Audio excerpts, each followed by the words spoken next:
Hi guys, welcome to Visho Info. முள்ளங்கி சட்னி எப்படி செய்யுதுன்னு பார்க்கலாங்க. வீடியோக்குள்ளே போகிறதுக்கு முன்னாடி நீங்கள் இன்னும் நம்ம சேனலை சப்ஸ்கிரைப் பண்ணுங்கள்.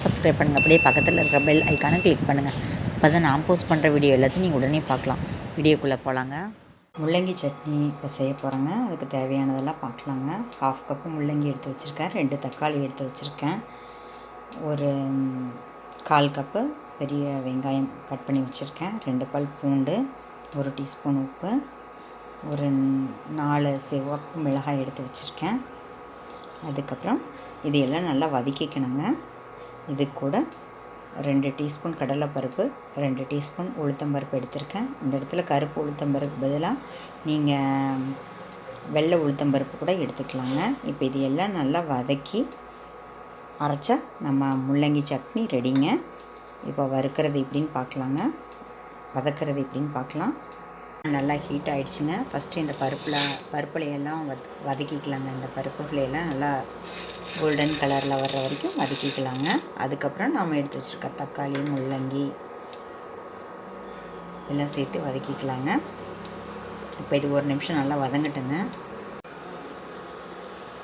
பாருங்கள், நம்ம இந்த பருப்பை நல்லா வறுத்து எடுத்தாச்சுங்க. இது 1 நிமிஷம் ஆறட்டுங்க. அதுக்குள்ளே நம்ம முள்ளங்கி எல்லாம் வதக்கிக்கலாங்க. நம்ம முள்ளங்கி, தக்காளி, பூண்டு, வெங்காயம், உப்பு, சிவப்பு மிளகாய் எல்லாத்தையும் ஒன்றா சேர்த்து வதக்கிக்கலாங்க. எண்ணெயெல்லாம் எதுவும் தேவையில்லைங்க. ஆனால் உங்களுக்கு எண்ணெய் ஊற்றி வதக்கினதான் பிடிக்கணும். தாராளமாக நீங்கள் எண்ணெய் ஊற்றி வதக்கிக்கலாங்க.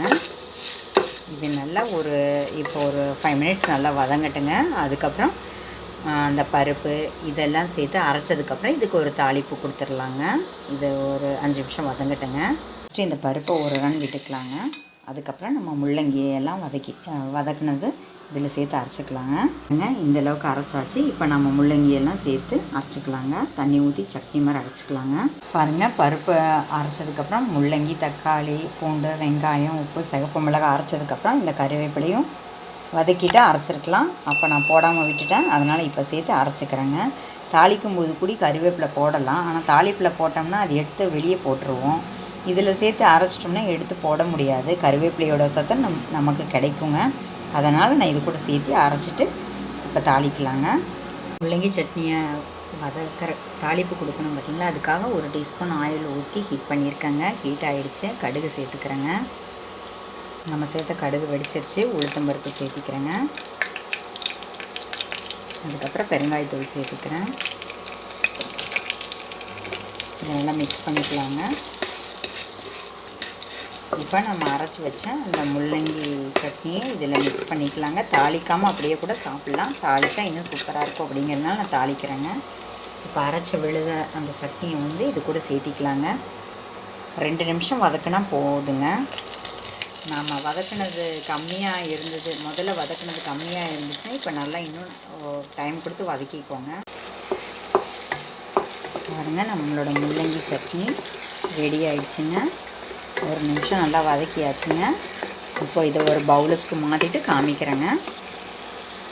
பாருங்கள், சூப்பராக நம்மளோட முள்ளங்கி சட்னி ரெடி ஆயிடுச்சுங்க. இது இட்லி, தோசை, சப்பாத்தி, பூரி எல்லாத்துக்கும் நல்லா இருக்குங்க. சாதத்துக்கு கூட செஞ்சு சாப்பிட்டா நல்லா இருக்குங்க. லஞ்ச் பாக்ஸ் ரெசிபியாக கூட இதை நம்ம தாளித்து எடுத்துகிட்டு போகலாங்க. பாருங்கள், இன்றைக்கி இட்லியோடு நாங்கள் சாப்பிட போகிறோங்க. நீங்களும் ட்ரை பண்ணி பாருங்கள். என்னங்க, இந்த வீடியோ உங்களுக்கு பிடிச்சிருந்தா லைக் பண்ணுங்கள், ஷேர் பண்ணுங்கள், கமெண்ட் பண்ணுங்கள். ஞாபகமாக சப்ஸ்கிரைப் பண்ணுங்கள்.